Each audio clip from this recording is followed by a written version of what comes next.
आईनी तरमीम के हवाले से हुकूमत जो है बड़ी तैयारियां करके आई है, क्या उनके नंबर्स पूरे हैं? आपके अपने अराकीन आपके हाथ में हैं?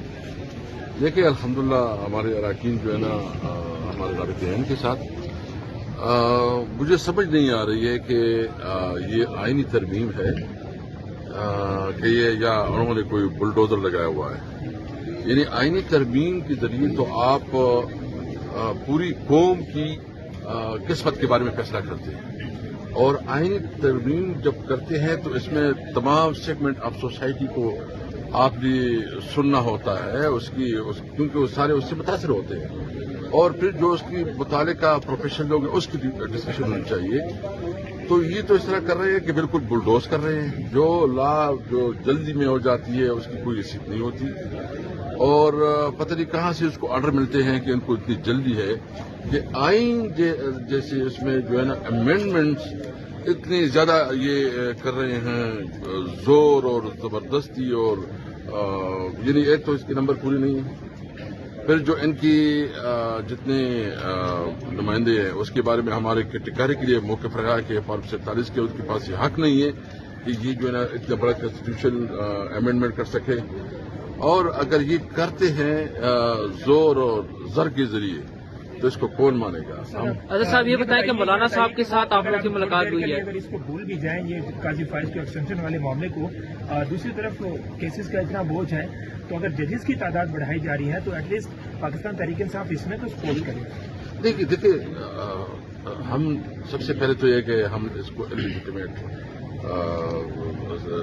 तस्वर करते हैं, क्योंकि इसकी कोई लेगेसी नहीं है, और जिस तरह ये इनको बिठाया गया फॉर्म 47 के बाद इसके बारे में तुम्हारा मुख्य दे रहे। लेकिन जो भी है दिखाए ना रात की तारीकी में कैसी जो है कानून साजी होती है।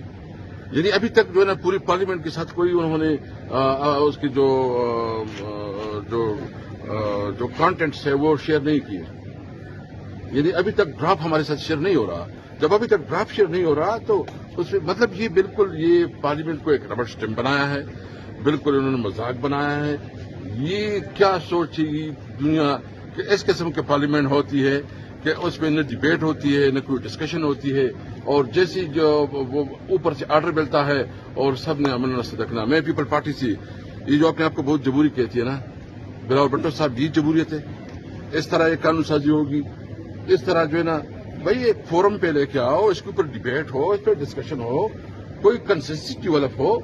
इसके बावजूद जो हमारे कंसर्न है इस असेंबली के ऊपर, फिर भी अगर कोई इसमें पॉजिटिव चीज निकलती है इस पर हम सोच सकते हैं। कैसे आप ये बताएं कि मौलाना फजल रहमान साहब का आप लोगों की मुलाकात हुई और हुकूमती इत्तेहादी पार्टी का भी, क्या लगता है कि आप लोगों के साथ चलेंगे हुकूमत के साथ? वो फिर उनकी अपनी पार्टी है, हमारे साथ तो हमारी तय हुआ है कि जो भी फैसला होगा हम मुश्तरका तौर पर करेंगे।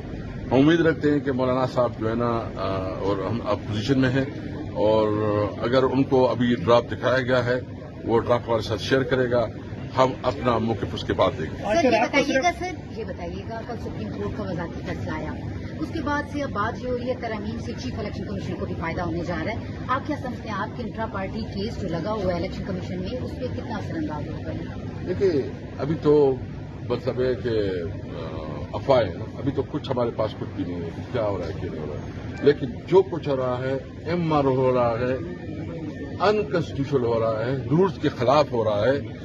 कभी इस तरह हुआ है कि इतनी बड़ी पैकेज आप कॉन्स्टिट्यूशन पैकेज लेके आए और आप उसको छुपा के फिरते रहे और रात की तारीखी में करें, और फिर आप कहेंगे कि इस पार्लियामेंट का फिर मकसद क्या है? अगर इसमें डिबेट नहीं होती, इसमें कमेटी भी नहीं जाता, इसमें जो है ना जो मुतालिका लोग हैं, जो मुख्तलिफ सेगमेंट ऑफ लाइफ के लोग हैं, उनको उनके साथ मशावरत नहीं होती, तो फिर क्या होगा? हम इसकी मजम्मत करते हैं, इस रवैये की मजम्मत करते हैं, सैटरडे संडे को कर रहे हैं। इसका मतलब है कि इस पार्लियामेंट को जो है ना जोर से चलाया जा रहा है, डंडे की जोर से और डंडे की जोर से।